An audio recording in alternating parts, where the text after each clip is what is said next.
Hello, my name is Blake, and this is Keith. He has been our guide as we've been finding you. It's a journey of recovering our heart. We've been in this series discussing how God has made us, how we were made for relationship, and the tools that God has given us are feelings. And these feelings lead us into these amazing gifts if we're willing to put the work in with time. And so today's feeling we're going to be discussing is fear. Will you walk us through this? Yeah. So our knee-jerk reaction is fear bad. Fear, yeah. Right? In fact, all of the emotions is, those are all negative. But we are unlearning them, that they're not negative. They're actually neutral. They just are. We've put a judgment upon them about being negative. So, in fact, maybe we brought this up in the feelings part, but the part of the brain that feels fear is the same part of the brain that controls my breath. I don't go, that's a bad breath. Right. I don't judge my heart for beating. No. I don't judge my lungs for breathing. So why do I judge my emotions and my limbic system for doing what they're supposed to do?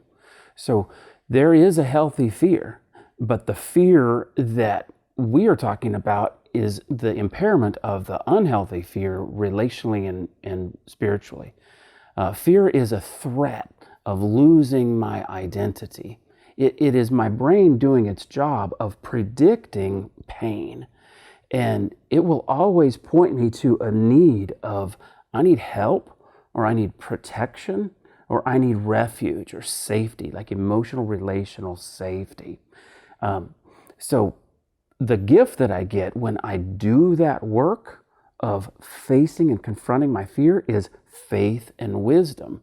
And so just like in Ephesians 2:8-9, where it says, "For by grace you've been saved through faith. It is the gift of God, not of works, lest any man should boast." My fear grows, my faith grows because I first felt fear. The same thing happens in my sanctification, where for by grace are you sanctified through faith. I grow relationally, my relationship with God, when I step into faith. I risk believing what In fact, he says verse is 10 true. continues that thought. Yeah. It's I am this masterpiece, and I'm supposed to walk in it. Yeah. And so I agree with you that faith that fear brings us into is that walking out the wisdom that we have gained in that relationship. Yeah. And so there's a progression here about baby faith equals hope plus risk of being a relational blessing. And so I continue to, do you remember when we talked about the amygdala and the left brain and the right brain hemispheres? Well, my left brain amygdala builds this relational, social component of when was the last time that I cried out and reached out for relationship during my need for help and for protection and safety. And my left brain and right brain need to begin talking to each other. But whenever I feel this fear, I will tend to just react in the survival mode. And I'm not actually thinking about it. I'm just reacting. And so fear is a key emotion. And slowing it down and sitting in the fear brings upon this faith and wisdom. So do you want to talk a little bit about healthy fear as well? Like Yeah, because I think so many of us, we think of unhealthy fear, which is a lot of us is anxiety, right? Like we're afraid of everything. We have to learn how to fear. Being a parent of 5 kids, like you see these kids and they're brought into life not fearing anything because as you have been saying that we fear something reoccurring. You can't fear something that you don't know, right? Like a child is not afraid of drowning because they've never jumped into the deep end and gone into the deep. We have. So when we walk our kid to the pool, we're like, oh, please do not jump in the deep end without me or without this. And so it reminds me of when we were living in Ethiopia. And for many of us, when we deal with fire, it's keep the kid away. They're going to get burned. Why? Because we know fire is hot and they don't. And I'll never forget what this Ethiopian lady did, because for them, fire isn't something you enjoy at a campsite. It is everyday life. And so their kids can't avoid it. And if they don't teach their kids healthy fear at the beginning, like I don't teach my kid how to fear fire because they don't see it enough. And so what she did was that she lovingly took my son's hand. And at the time, my son was speech impaired, which means he couldn't communicate anything. So even he understood when she lovingly took his hand, walked him to the fire, he felt the warmth of it. He felt the good things that could come from the fire. And then she took him close enough with his hand to feel, I don't like this. And in that moment, he learned wisdom. I don't want to touch this. Instead of her screaming and saying, don't touch it, she walked him through it. And now he has the wisdom to know, don't touch fire. And at a young age, even though he couldn't communicate, I trusted him around fire. It was absolutely amazing. Yeah. And it blew me away of like, this is how we have to teach people. Beautiful. She intuitively met his need for guidance. Yeah. Yeah. And so if we relationally experience wounds, then we're going to have relational fears.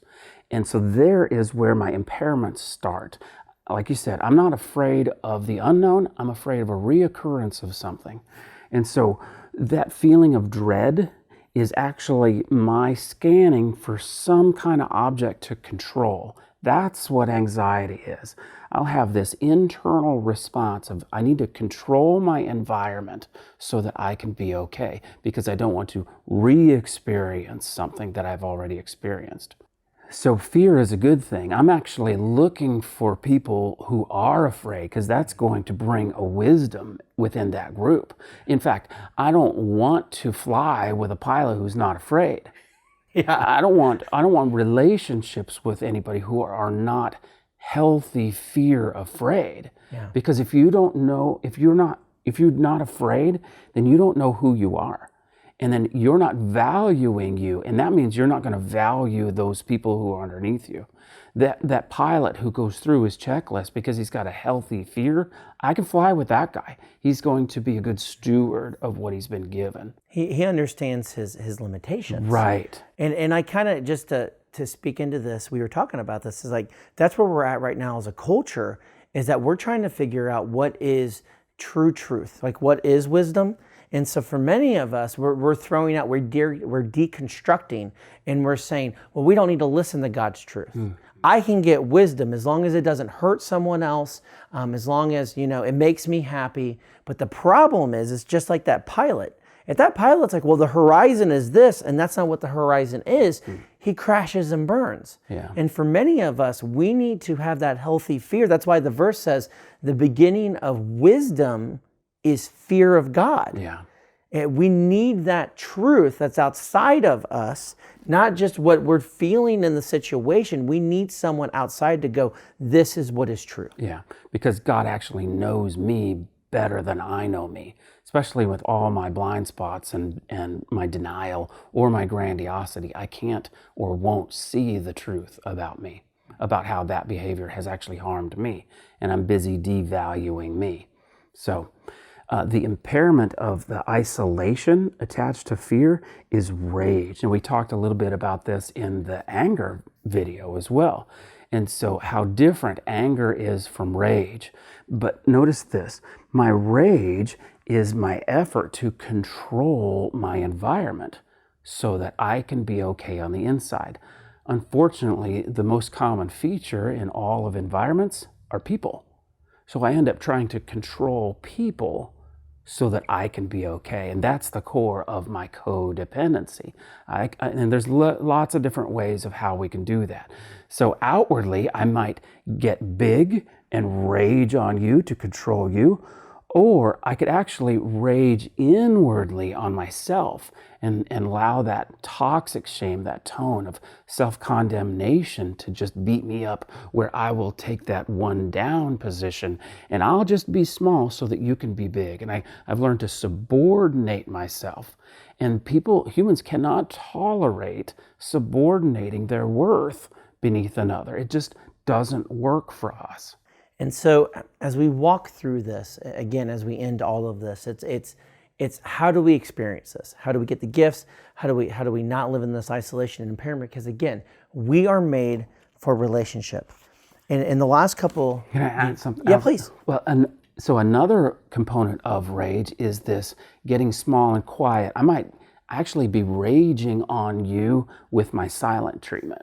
Yeah, I'm going to get back at you. Yeah. And I think it's interesting as if you think about that, in both ways, it's killing the relationship. Yeah. Because if I get so big, you don't matter. Yeah. And then I get so small, I'm not going to give you me. Yeah. So both ways, the relationship dies. And in all of those scenarios, I'm not telling the truth about how afraid I am. And this interweaves with guilt when we get there, because you can identify that behavior. I did actually do that, and I even meant to, because I was so afraid. Awesome. So what we need to ask ourselves is, have you ever risked trusting someone even though you felt fear? If so, what happened? What did you feel as a result of risking that trust? So again, fear. Is this going to happen again? What happened? Number 2, what about trusting another person scares you? And that's why fear is so important to give you wisdom, because here's the thing, don't trust everybody. Yeah. Because and that's what's so important, is that learning, who do I trust? Yeah. Who do I open? That impairment of I trust everyone. Yeah. No, don't do that. Beautiful, because wisdom is all about timing and the discernment. So these kind of start interweaving with other emotions. I need to be able to recognize hurt and recognize harm. That gives me some wisdom about that person's not safe relationally for me. And then lastly, in what ways has fear helped you? Or helped you value yourself with good decisions? At the end of the day, we've talked about this, is that you were made for a relationship. And we talk a lot about with others. We talk a lot about God. But you need to find you. Mm-hmm. And that's why this series is so important. If you do not find you, you will not be able to have a relationship with God and others. Yeah. So we want to encourage you to dive in, have the faith and the courage to stick with us, to dive into these feelings, to self-reflect, and at the same time, we're doing it with you. This is not something that, I did this a year ago and now I'm good. Yeah. And so we hope that this is a series that blesses you, and we want to encourage you to stay faithful, and we will see you in the next video.